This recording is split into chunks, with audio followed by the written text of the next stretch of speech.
Salve, salve meus amigos e minhas amigas, tudo beleza?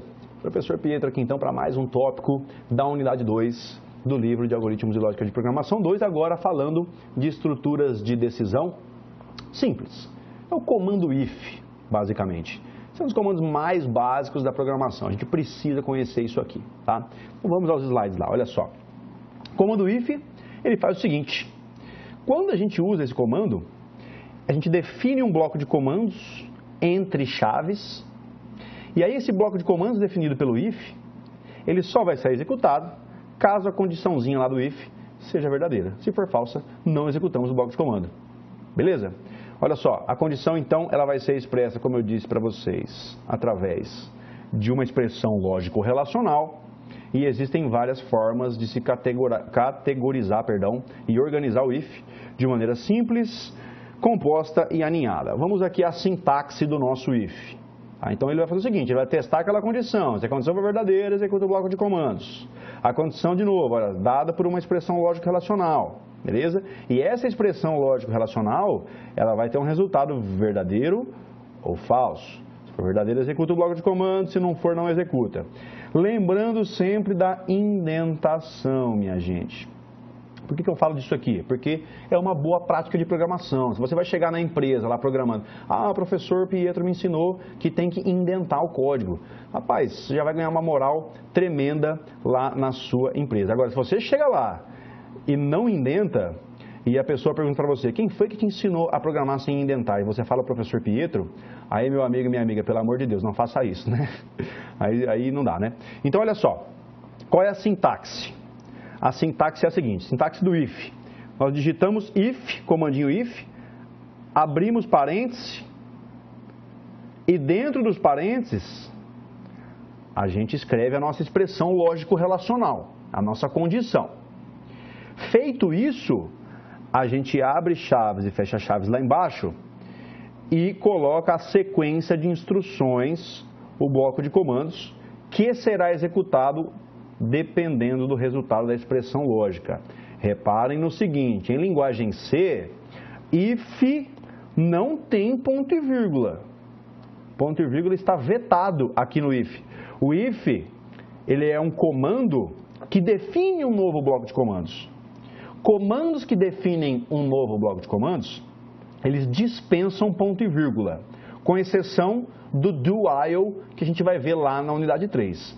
Mas a regra é, não vai ponto e vírgula. Se você botar ponto e vírgula aqui, você mata o seu if. Você mata o bloco de comandos aqui, ó. Você simplesmente ignora a expressão, vira bagunça. Não faça isso, tá? Então você finaliza um if com chaves, tá bom? Vamos lá, vamos dar um exemplo. Desenvolva um algoritmo que peça para o usuário informar um número. Caso o número seja maior que 10, o algoritmo vai imprimir na tela a mensagem literal maior que 10. Maravilha? Então, é um algoritmo simples. O usuário insere o número, a gente processa e dá uma mensagem para o usuário. Então, vamos aqui formalizar isso aqui de acordo com uma linguagem natural, só para a gente rascunhar como que vai ficar o nosso programa. Então, a entrada, qual é a entrada do nosso algoritmo, do nosso programa? Um valor numérico, um número, que pode ser tanto um int quanto um float. Eu usaria um int nesse caso aqui. E a saída? Qual é a saída produzida pelo nosso programa? Qual deve ser a saída de acordo com o enunciado, tá? A gente vai fazer o seguinte, a gente vai mandar uma mensagem na tela informando que o número é maior que 10 através de uma função printf. Mas a gente só vai fazer isso se de fato o número for maior que 10. E qual é o passo a passo? O usuário informa então o tal do número dele e a gente processa esse número e a gente faz a seguinte pergunta para o algoritmo. O número é maior que 10? Se sim, informa o usuário lá com aquela mensagenzinha. Então olha como é que fica aí o nosso código-fonte. Olha só. Inclui as minhas bibliotecas nas linhas 1 e 2. Na linha 3, declarei o main. Ó, o main do tipo inteiro, não vai parâmetros, e aí eu abro chaves e fecho chaves lá embaixo. Reparem no seguinte, quando eu abro chaves e fecho chaves aqui no main, nas linhas 3 e na linha 10, linhas 3 e 10, definimos um novo bloco de comandos. Se definimos um novo bloco de comandos, vamos indentar. A gente vai dar um recuo nessa galera toda aqui, ó, para que fique claro para nós desenvolvedores, através dessa boa prática de programação que é a indentação, que esse bloco de comandos da linha 4 a 9 é um bloco de comandos que pertence ao main. Beleza? É para isso que serve a indentação. E isso é meramente visual estético, mas não só para ficar bonito. Vai facilitar também a manutenção e a legibilidade do seu código-fonte. Não esqueça disso. Muito bem, definimos o main então. Na linha 4 dei um tabzinho, já que esse comando da linha 4 pertence ao main, eu dei um tabzinho ali e digitei o tipo de dados, que é float, da minha variável que tem o identificador igual a número. Fechei com ponto e vírgula. Depois, na linha 5, continuei alinhado com a linha 4 ali na minha indentação. E aí, imprimi uma mensagem para o usuário aqui com printf. Olha só, falei para o usuário, digite o número inteiro. E quebrei uma linha com um barra invertida N. Aí, o usuário, na linha 6, ele vai ser solicitado a inserir. Olha aqui, nesse caso, eu criei uma variável float. Então, eu vou ler um %f. %f. Esse %f está relacionado à variável número. E a variável número, como eu estou dentro de um scanf, ela vem precedida do e-comercial. Então o usuário vai lá, digita esse número, e aí na linha 7, eu pergunto, o programa pergunta a si mesmo, na verdade, né? If número maior que 10, olha só o que está acontecendo então. Comando if vai testar se o conteúdo da variável número é maior do que o valor literal 10. Se isso for verdade, eu tenho a definição de um novo bloco de comandos ali, ó. Perceba então que o if da linha 7 à linha 9, ele define um novo bloco de comandos com as chaves aqui. Então aqui, ó, perceba que até está cinza. A própria IDE coloca um cinzinho ali, que é para a gente dar uma tabulação, dar um recuo e ficar claro para nós desenvolvedores que o comando printf da linha 8 está relacionado aqui ao nosso comando if, beleza? Então esse bloco de comandos composto por um bloco só, que é o printf da linha 8, ele vai fazer o quê? Ele vai imprimir na tela valor maior que 10, barra n. E isso só será feito se a expressão lógico-relacional ali da linha 10 for verdadeira. Beleza? Então lá, teste de mesa, olha só. Criei uma variável número. Quando eu crio a variável número, lá na memória, eu não sei o que tem lá dentro. Tem um lixo de memória. Eu não inicializei a variável. Então tem um lixo lá, eu não sei o que tem. É como se estivesse vazio, tá? A variável número na memória. Aí aparece para o usuário na tela, olha só na tela ali, saída. Digite o número inteiro. E aí o usuário vai lá e digita, por exemplo, 11. O usuário digitou 11, dentro da variável número lá na memória, ó, olha o que acontece, ó. A gente tem um valor 11. Então, eu deixo de ter um lixo de memória e passo a ter um valor que foi informado pelo usuário. Muito bem, na próxima linha, linha 7, eu caio no if. O if vai fazer o quê? O if vai comparar o conteúdo de número com o literal 10. E a comparação é se número é maior que 10. Olha só, a gente olha para a memória e a gente vê que número vale 11. Então, 11 de fato é maior que 10. Por isso, se essa condição aqui da linha 7 está sendo verdadeira, eu vou executar o bloco de comandos definido pelo if, que é ali o printf da linha 8. E aí na tela aparece para o usuário valor maior do que 10. Horas, 11 não é maior que 10? É, então fechou o nosso programa. Tá? Muito bem, dito isso, existem condições que são muito mais complexas. Voltando ao slide aqui, ó. Essa condição aqui é uma condição simples. Usa uma variável, um operador relacional e um literalzinho ali. É uma condição simples. Agora, existem condições que são mais complexas. E aí a gente vai apelar para outros operadores aqui. Então, de maneira geral, as condições simples são formadas com esses operadorzinhos relacionais que a gente já conhece. O maior, o menor, o maior igual, menor igual, igual, diferente e assim por diante. Mas, a gente tem condições aqui, meus amores e minhas amoras, de usar os operadores lógicos para compor condições complexas. O que é uma condição complexa? É a união de duas ou mais condições simples. A gente pode unir várias expressões relacionais através de operadores lógicos, compondo expressões lógico-relacionais complexas. E aí os operadores lógicos são esses que a gente já conhece, a conjunção, a disjunção e a negação.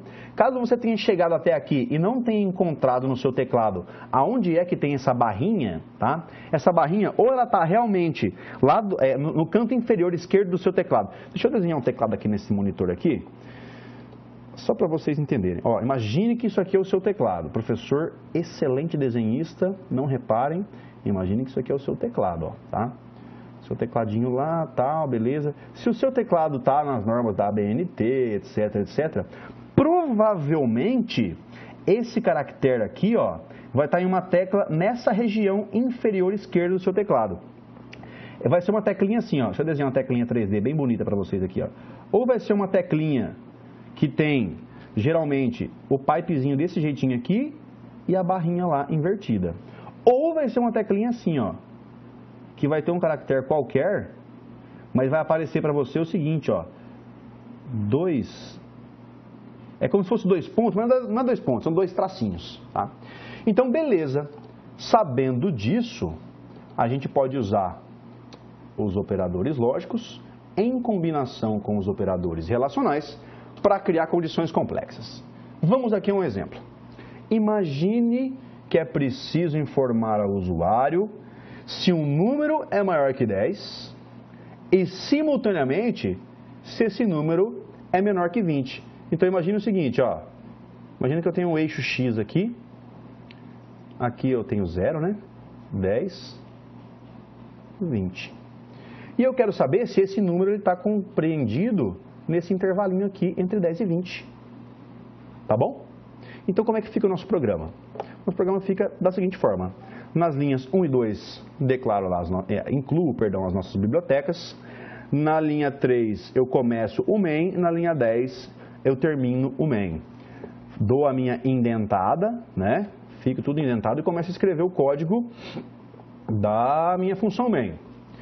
Crio uma variável aqui, float, chamada num, na linha 4. Na linha 5, eu peço para o usuário, digite um número, eu dou um /n ali. Na linha 6, eu espero o usuário inserir um dado do tipo float, olha lá, %f, e esse dado do float, ele vai ser armazenado na variável num, lembrando que a variável num dentro do scanf, ela é precedida do e-comercial. E aí, depois que o usuário inseriu esse dado, eu posso fazer a comparação aqui na linha 7, olha só. Na linha 7 eu testo o seguinte, olha só, o que eu quero saber no fim das contas? Número é maior que 10 e, simultaneamente, menor que 20. Se não atender as duas coisas simultaneamente, não serve para mim. Então, qual é o operador que faz com que, logicamente, duas coisas tenham que ser simultaneamente verdadeiras para que tudo seja verdade? É a conjunção. É a conjunção. Então, o que eu faço aqui na linha 7? Ó, eu testo, número é maior que 10 e número é menor que 20. Porque se as duas coisas forem verdadeiras, então eu atendi ao enunciado e aí eu imprimo na tela para o usuário o que o enunciado pede. O valor está entre 10 e 20. E assim eu crio a gente cria, né, juntos aqui, a nossa primeira condição complexa em linguagem C. Então vamos ao teste de mesa, olha só. Declaramos a variável num, quando a linha 4 for executada, lá na memória vai ser reservado esse espaço de memória para a variável num, inicialmente armazenando um lixo de memória, armazenando nada, beleza? Na linha 5, a gente instrui o usuário. Senhor usuário, digite um número por gentileza, meu querido. E na linha 6, o usuário é solicitado a inserir o dado. Digamos que o usuário vai lá e insere de novo o valor 11. Beleza. Aí eu vou para a linha 7. Na linha 7 eu vejo, olha só, num, que vale 11, é maior que 10? Sim. 11 é maior que 10.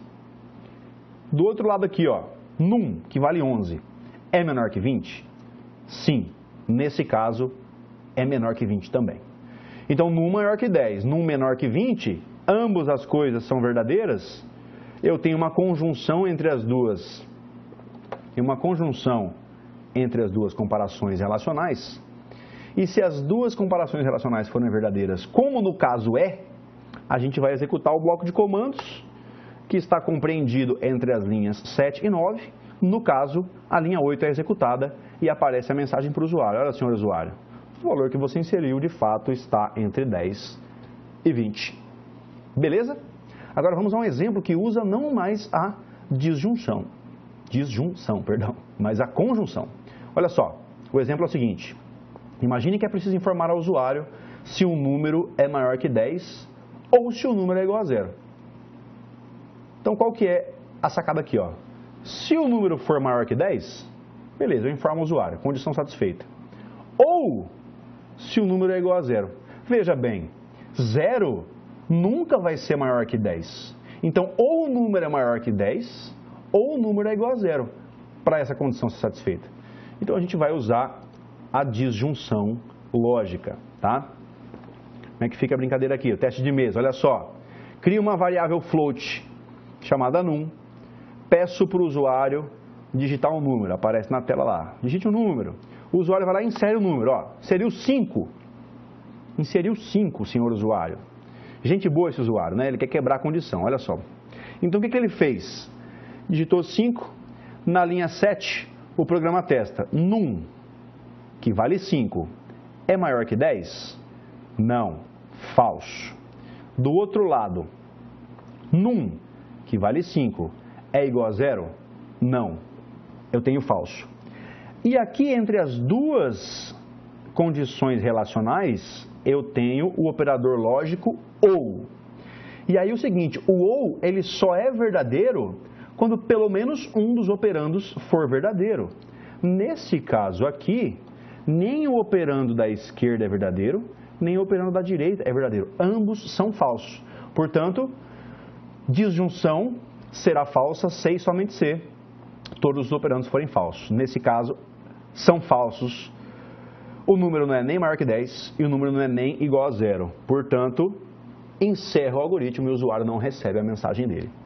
Beleza, meus queridos? Olha só, essa é uma parte que exige, que merece que vocês pratiquem bastante. Peguem os exercícios do livro, resolvam, confiram o gabarito.